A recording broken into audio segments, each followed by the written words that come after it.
Cameras roll.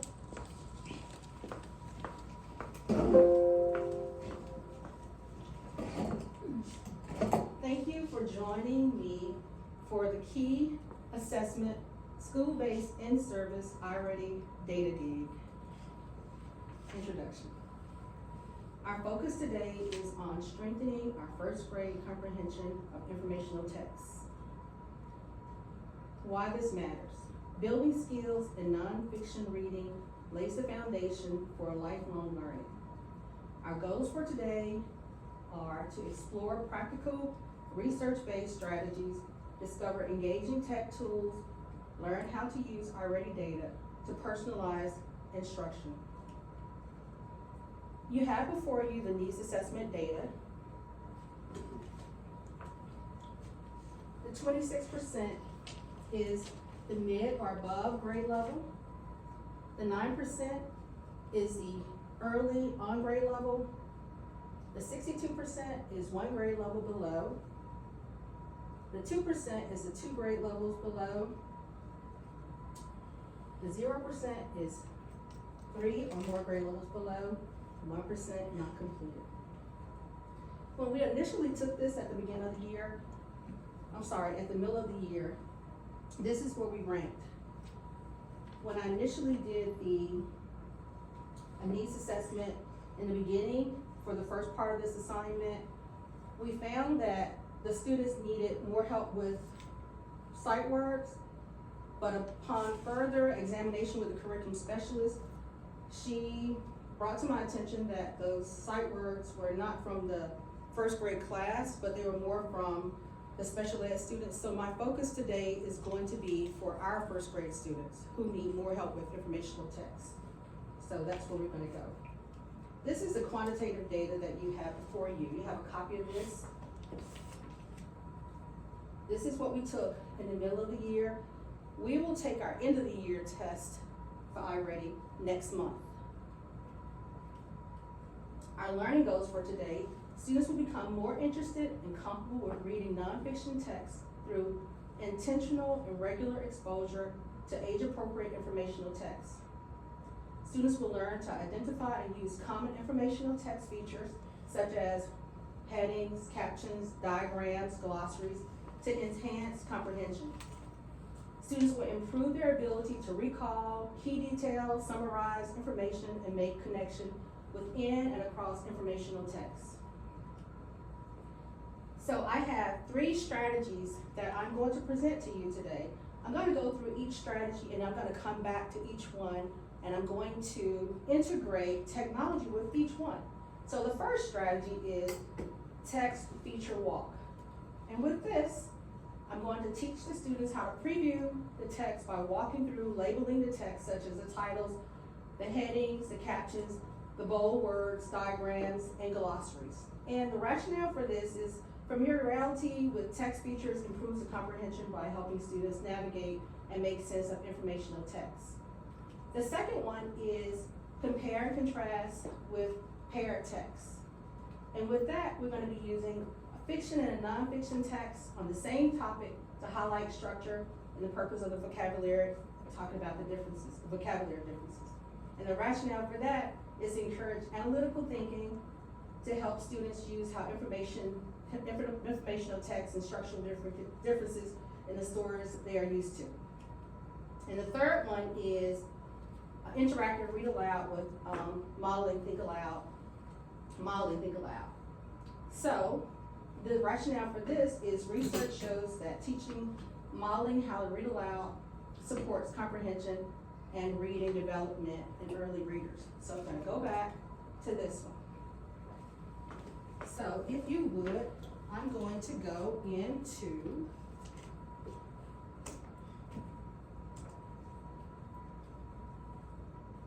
Seesaw.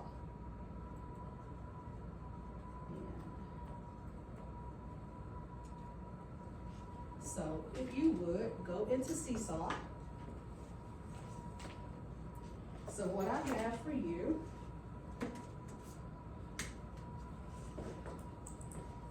is schools, then and now. This is a great story. it? So what I've done with this, I have recorded, I love this, and as I was researching this, I found out that, during the pandemic, we found out that we use Seesaw for the lower grades, but I found out it was 5th grade, but I found out that Seesaw is used all the way up to K through 12. Did you all know that? No. It's amazing. So, anyway, what I did, I took a picture of this, and so I talked about this story. Really simple story.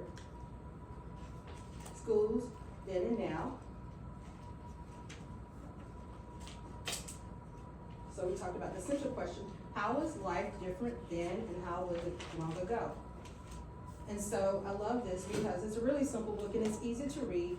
They have a picture of long ago and a picture of how students are going home today. So what I did here, and what I did for my students, and what this is something that you could do for your students, is you would take a picture, and these are the instructions right here. So you could do something like this. You could say, view the instructions. So right here, you would say, and then I made these, you would say click, add your response, listen to the microphone for my recording about the main idea. Click on the camera and take a picture of something you found in the book. Record in the mic the main idea in your own words. And then slide 2, click on the video, the camera, and record yourself responding to the questions. When you're ready to add to your journal, click on the green check. So this is what you would do. So I'm gonna click out of the instructions. So this, like here,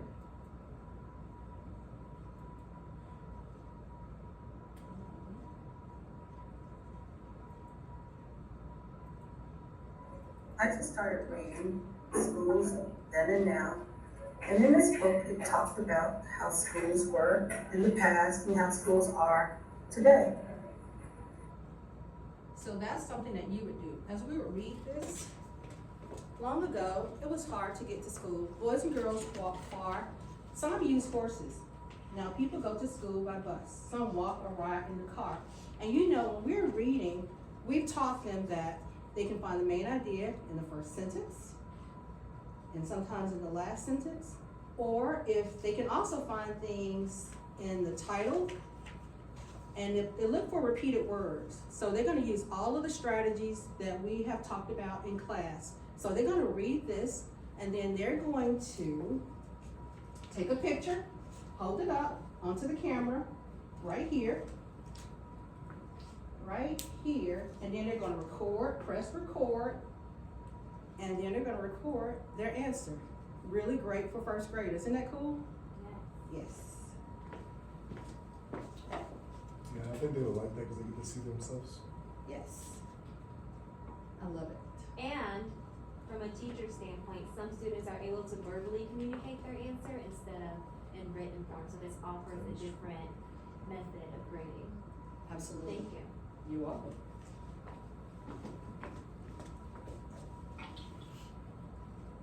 So we're gonna move out of that. Gonna leave that. And we're gonna go to our next strategy. Oh, no, you gotta click it again.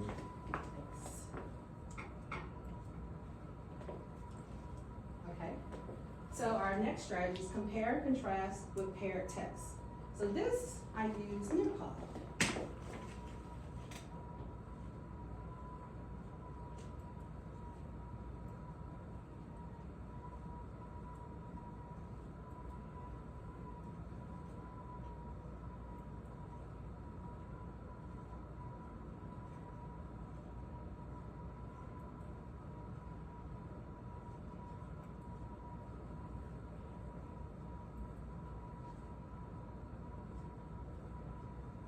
So if you would, so when you're teaching your students, what you would do is have them go ahead and enter the code in.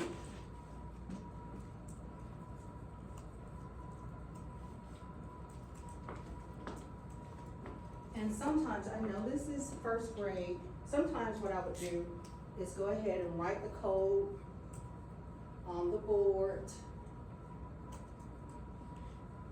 for them, just to help them out. Okay. All right. Okay. So what I'm gonna do now,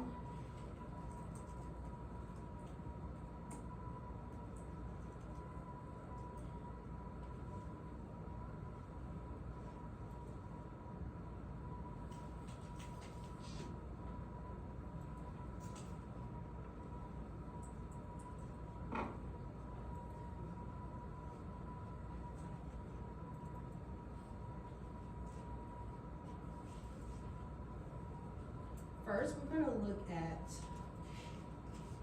the videos.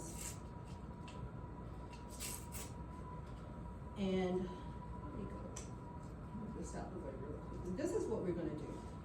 This is something kinda like a Padlet, but it's friendly for first graders. So, with this collaborative board, I have Miss Mingo and the fire drill. It's a fiction. And I have firefighters, nonfiction. So what we're gonna do, we're gonna look at a video about this, and we're gonna look at a video about this. All right? And then you're going to share your thoughts, and it's gonna appear just like the Padlets that we do as adults, but it's gonna be friendly for first graders.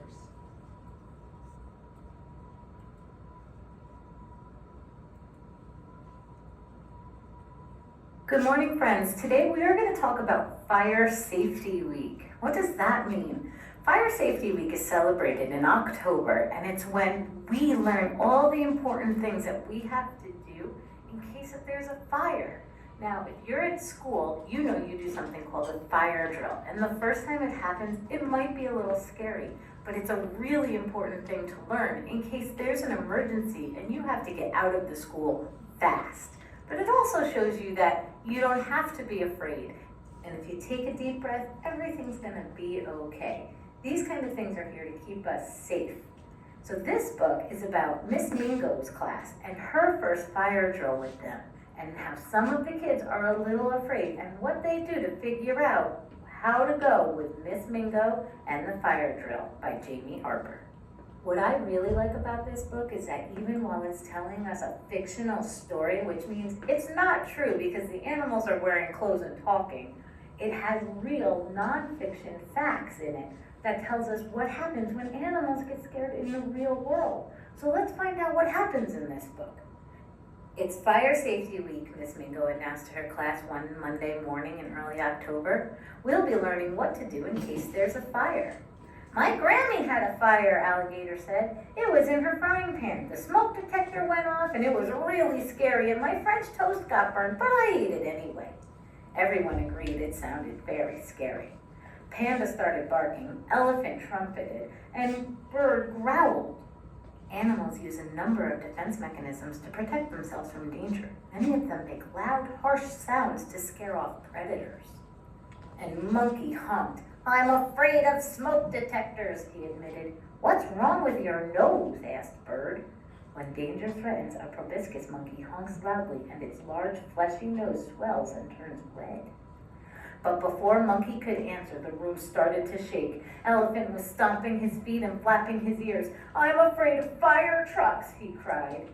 Frightened elephants stomp their feet, flap their ears, and trumpet. Younger elephants may push their ears way to the side to appear more threatening.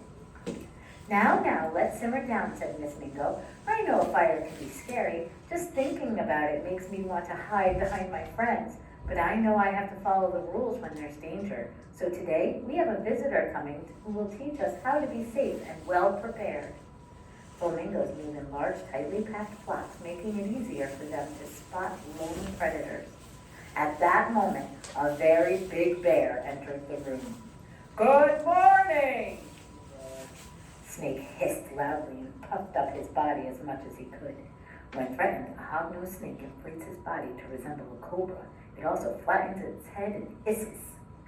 Pig darted away from the bear and dove under Miss Mingo's desk. No need to be afraid, Miss Mingo reassured them. It's just Chief Grizzly under all that gear. A startled pig will run away and then quickly turn around to face whatever frightened it. If necessary, it will charge its enemy and use its tusk to attack. The chief removed his mask. Firefighters need to wear all of this to be well protected, he said. It's called turnout gear, Frog said proudly. It can weigh up to 70 pounds. It didn't take long for the class to warm up to Chief Grizzly. What do you do when the smoke detector sounds, he asked the class. Get out and stay out, yelled Frog. Right again, said the chief. Does anyone know what to do if your clothes catch on fire? Everyone knew that answer. Stop, drop, and roll. Miss Mingo promised Chief Grizzly that they would work on their technique. On Tuesday morning, Miss Mingo explained that sometime soon there would be a fire drill. When? Asked Narwhal. I don't know, asked Miss Mingo, but don't worry. We will practice and we will be ready. She listed the steps that they would need to follow.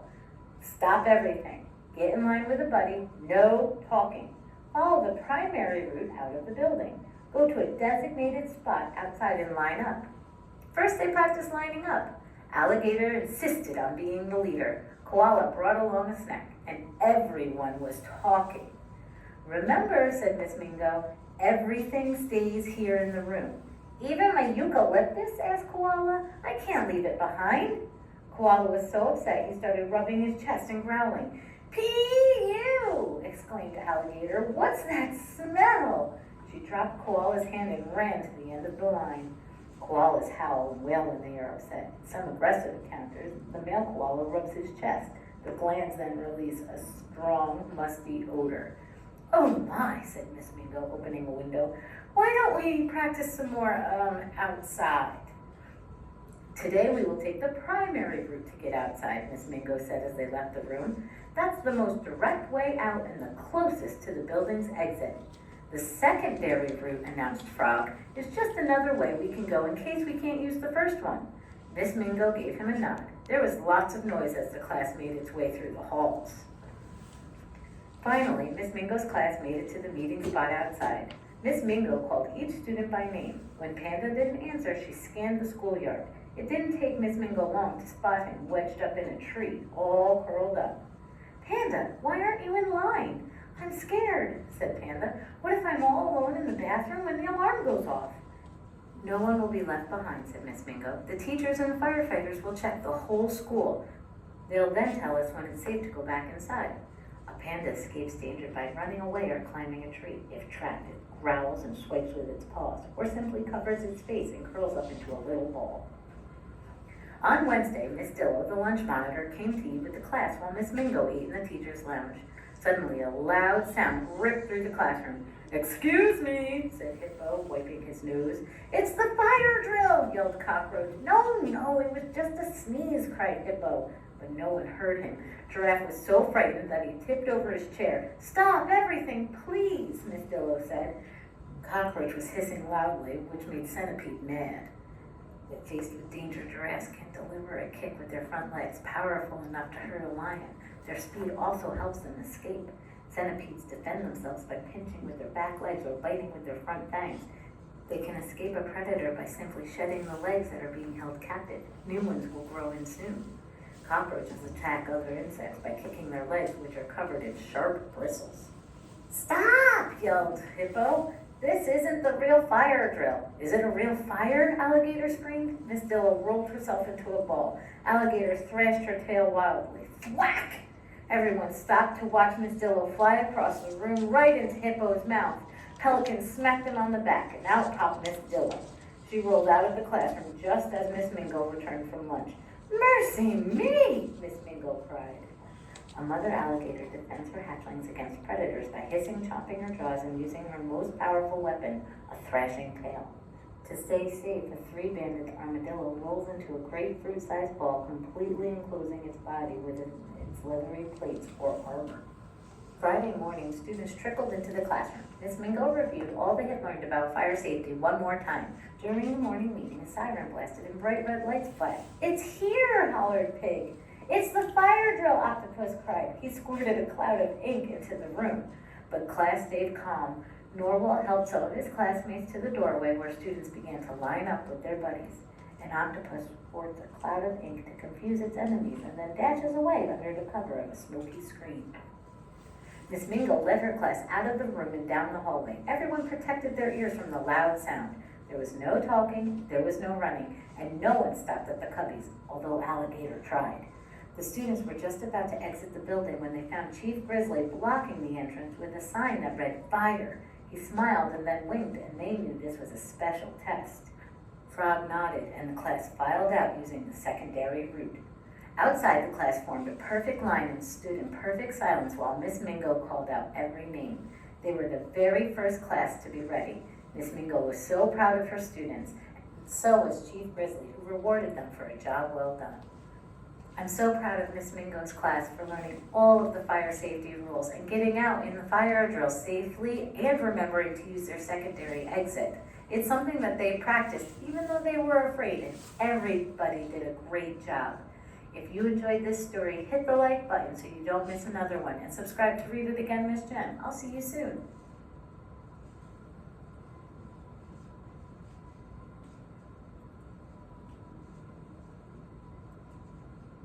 So on that one, I would remind my students of the story elements, looking at this chart, and just remind them that literary pieces, they tell a story, they have characters, setting, problem, solution, illustration, and they could be fake. So as they're entering their details from the story, just remind them of those things they're gonna enter in. And now we're going to look at the next. Fine. Better get in there, we don't want to be late. Now introducing from Tommy Flame Firehouse, Tommy Flame! Thank you. You're too kind. Hi, I'm Tommy Flames, and I'm a firefighter, and I work at a firehouse.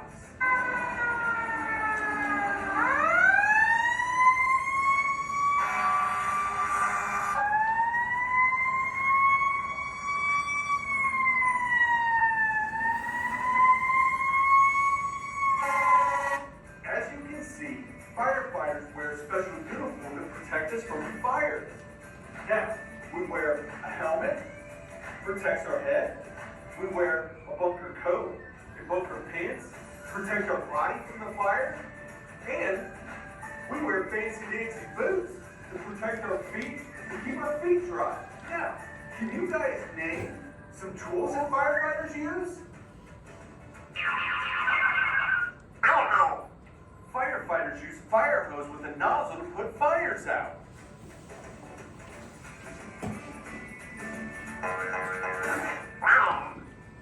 We use ladders to climb on top of houses.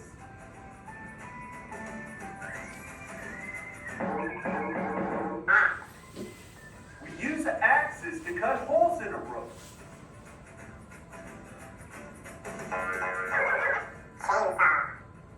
But to do that faster, we use a chainsaw. So, when we're at the firehouse, we drive around in fire trucks. Yes. Now, two types I'm going to talk to you about today is the pumper and the truck. Now, the pumper is sometimes called an engine. And it pumps water down the hose lines to the fire. Now, the truck, sometimes called an aerial, has got a big ladder on it. And they ladder the building to save the people.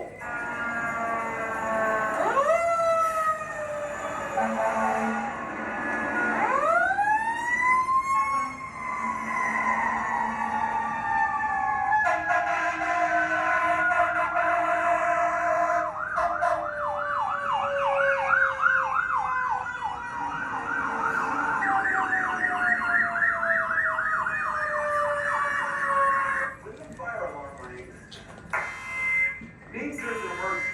Somebody needs our help. We drop whatever we're doing and we go help the people. And we yell, "Let it go!"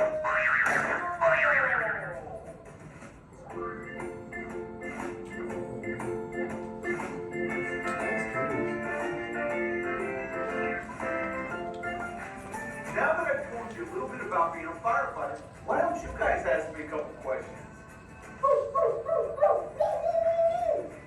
What's the fire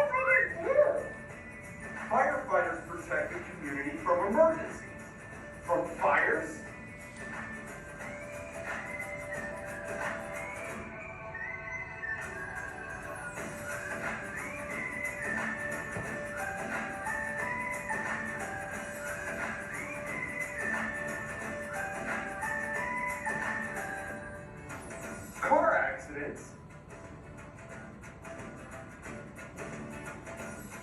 Or medical calls where somebody's really sick.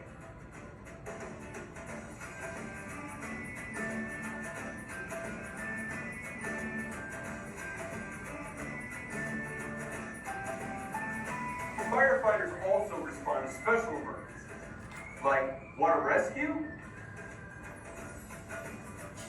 I didn't know that.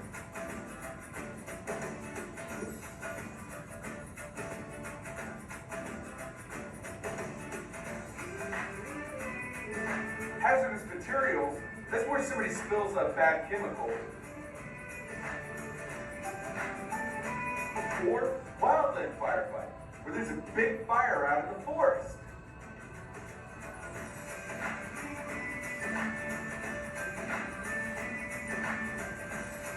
Ooh, me, right here, me. What's a day like for a firefighter? That's a hard one to answer because every day is different. We get in at 8 o'clock in the morning and we work to 8 o'clock that next day. So we work for 24 hours. Or you could come in and just start running a bunch of calls. Or you could come in and just run a couple calls. That's the cool thing about our job is you never know how the day's gonna go.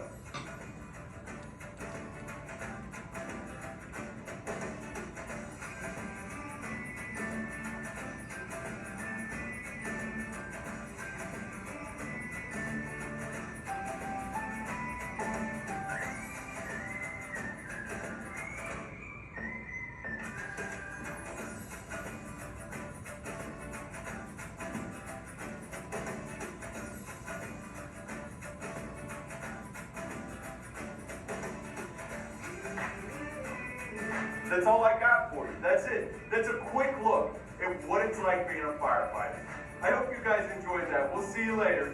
Bye, guys. Bye.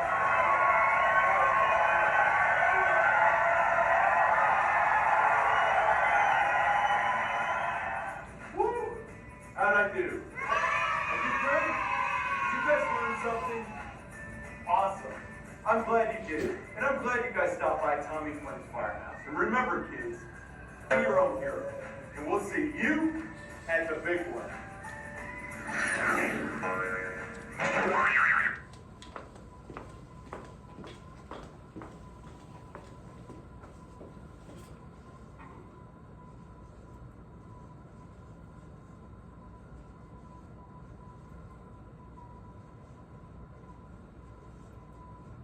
Come out of that one.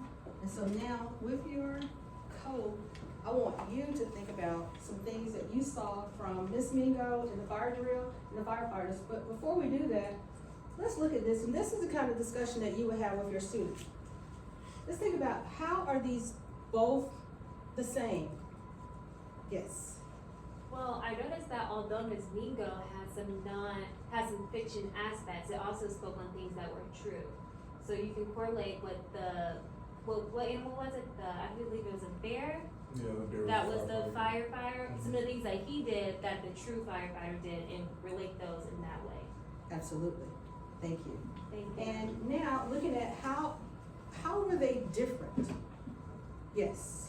They are different because firefighter is completely nonfiction. It was speaking from the standpoint of a true firefighter. Absolutely. Where in Ms. Mingo, we saw a lot of personification with fiction aspects with the animals acting like humans. Absolutely. And we've talked about that too.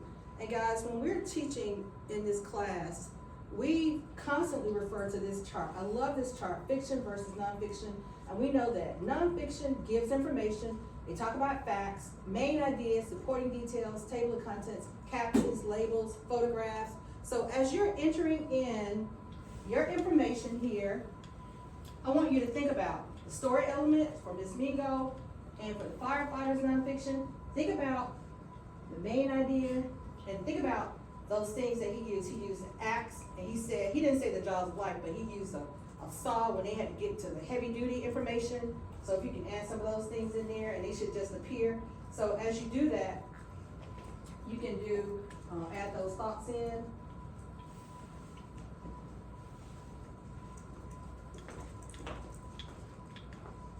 And you can just share with your little arrow as you enter in.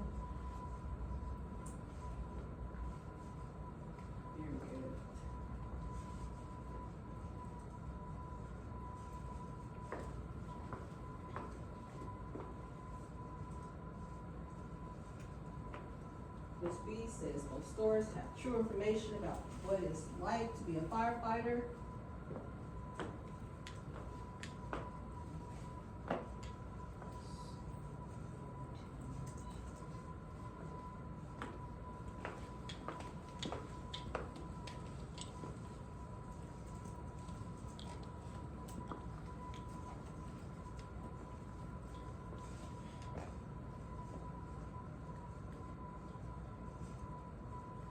And sometimes you can let them work in pairs to do this if you like. But it's just fun. I enjoy it. It's way better than worksheet and a book paper. Oh, absolutely.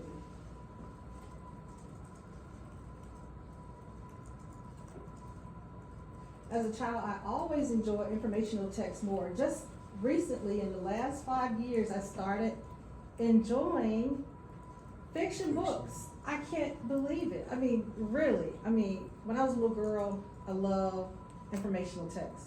But really, I just started to love that. I don't know what happened, what clicked in my brain. Marco, all animals for fiction. Marco said all animals have different response when they felt scared or threatened. Oh yeah, that's right. That was my favorite part about that story. I was talking about what they do when they get scared. I Right. never knew that about the koala, how he was talking about how he makes a nasty smell. I knew that. Oh, what? That was cool. Yeah. How did you get to the other story? So down there on the bottom, you can switch the story. Oh, thank you. So that's where the comparing and contrasting comes in. Gotcha. Let me add something there. Oh, I know another thing. Oh, you have to go to your thing and scroll.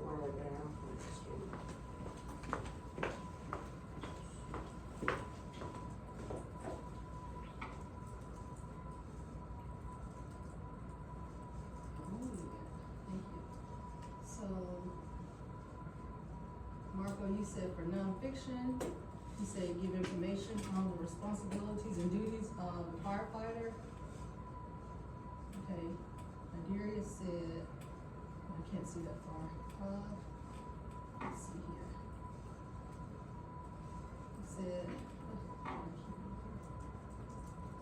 He said, one story used animals. I don't know why would you keep scrolling. Let's see here. The characters were all the others use real people, yes. Let's go to this one, I like this.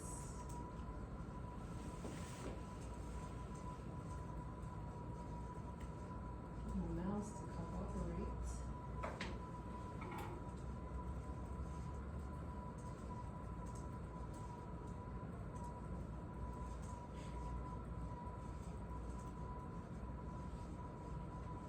Ronnie, what'd you say right here? Personification, what? Personification is present when the animals behave as though they are human. Okay, good, thank you. And we talked about that a little bit in class, talking about maybe a pencil can be a talking object or anything, and they see it a lot, but that is something that they're gonna be introduced to more as they go into second, third, and fourth grade and beyond. Very good. What do y'all think about using that in your class now, since you know about it? I like it, No, that is especially good at question.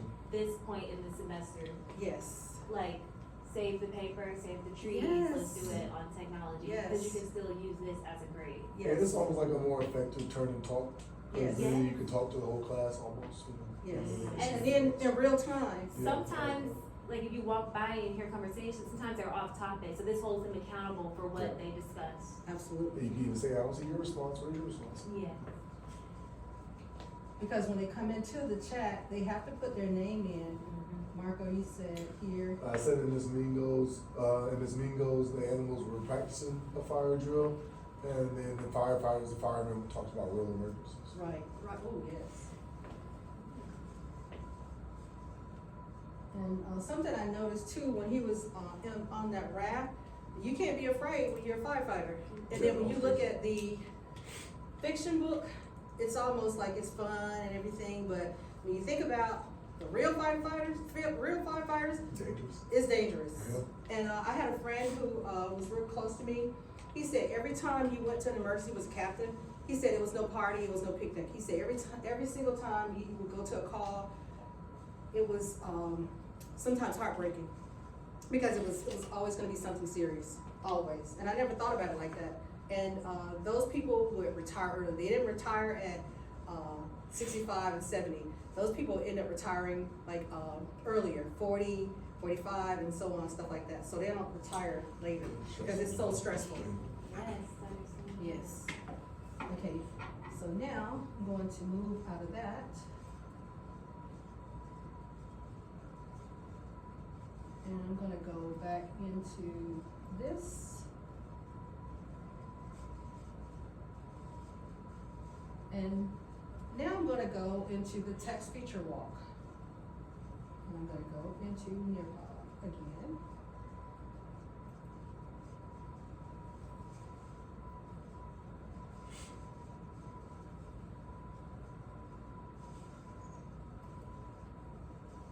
And go to a live presentation.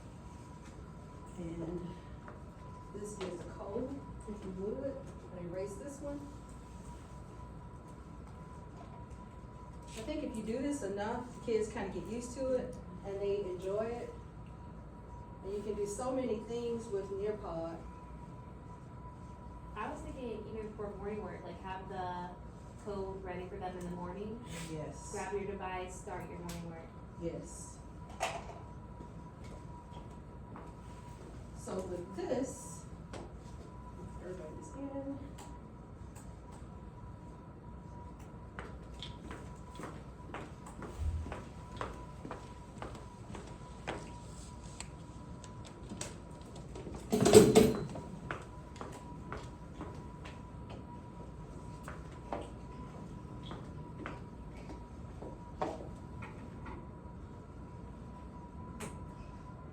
So this is the text feature walk. The learning goal for today is I can identify and label text features in a nonfiction book.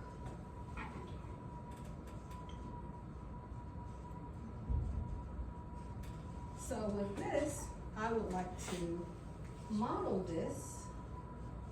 So what I'm gonna do is bring down my instructions right here.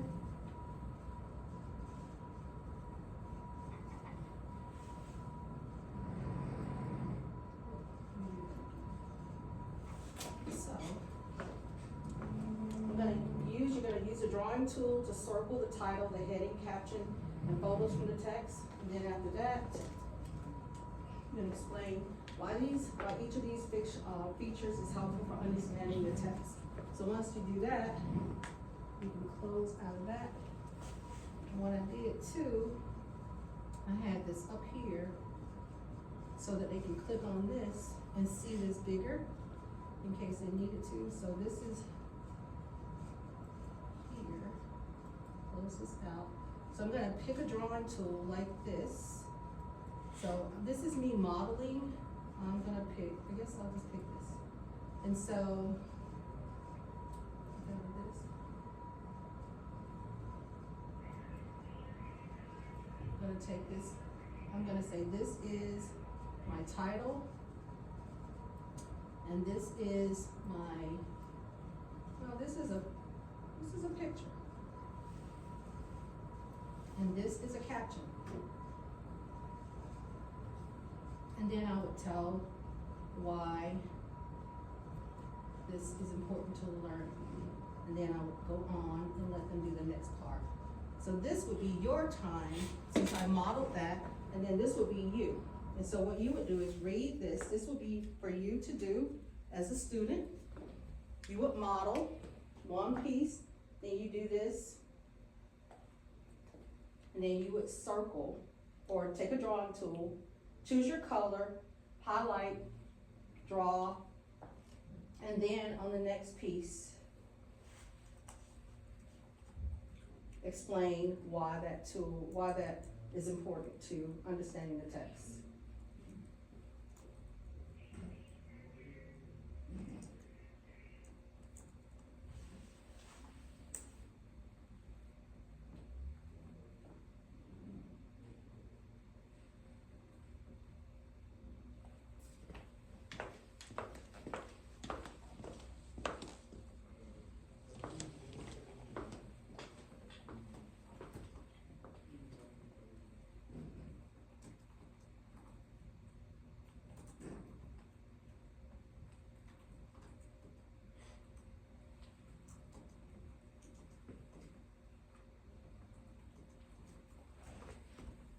My kids have really gotten good at this. You've been using this one with them? You know, just from, like, since we looked at the data from the middle of the year, disaggregating that data, and I knew I needed to zero in on informational text. So talking about the captions and talking about each part of the text features. No, I'm saying Oh. because you're using Nearpod? No, not Oh, Nearpod, so- but just talking about that in general.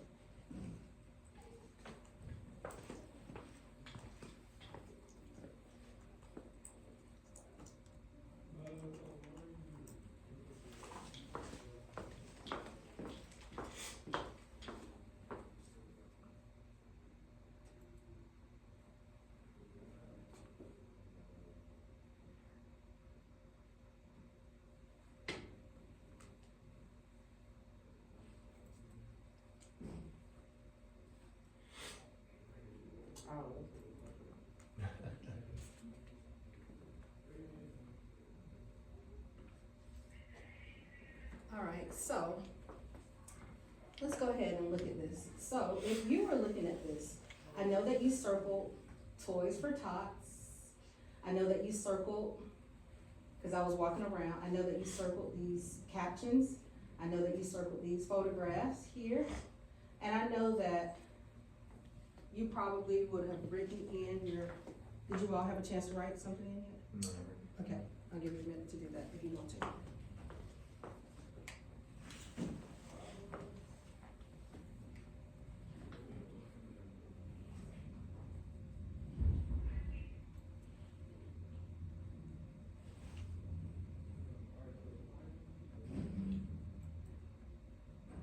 So it also gave me an option where I can record my audio instead of typing it. Yes. That's pretty cool.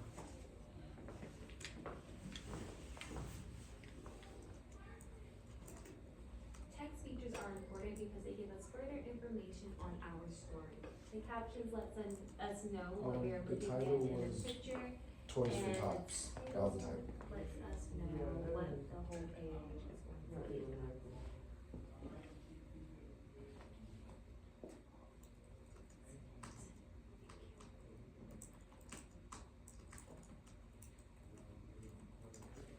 I know this is not that, but that's the only thing I didn't like, Ms. Pettigrew, when they had us having them read to the computer. Like you could hear everybody in the background reading to theirs too, and it just became like. I know, a mess. I know. That's the only thing I didn't like. You know how we have our buds, the noise cancellation and everything, That's what it's they nice, need. but you know, the technology now, that was, he's right, you know how we did our, We had like a little thing, and they had to read a little passage to the screen.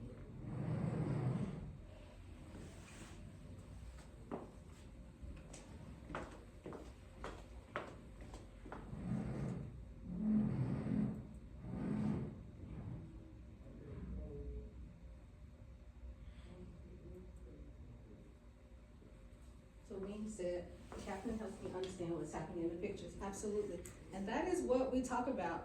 The captions do help, they explain what the picture is talking about, and that's what's going on. And those things, if they understand those things, and what we're talking about now, all the time, for our standard, for one of our standards for first grade is that, cause I told them that they may not have, as they grow older and their grades, they will not have illustrations and pictures all the time. But now, I told them, use the pictures, use the illustrations. So right now, the captions are there to help you understand what you're reading about. So this is what is going on here. So, thank you for that part, and we're gonna move on to the rest of the presentation. Gonna close my Nearpod.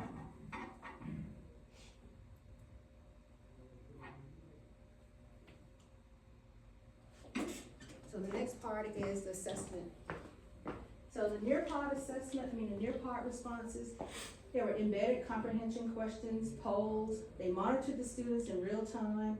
We had the short answer responses, the student journals and the graphic organizers and the small group observation. That's what I did as I walked around. They focused on engagement and you were completely engaged, I love that. And it helped with the transfer of different texts.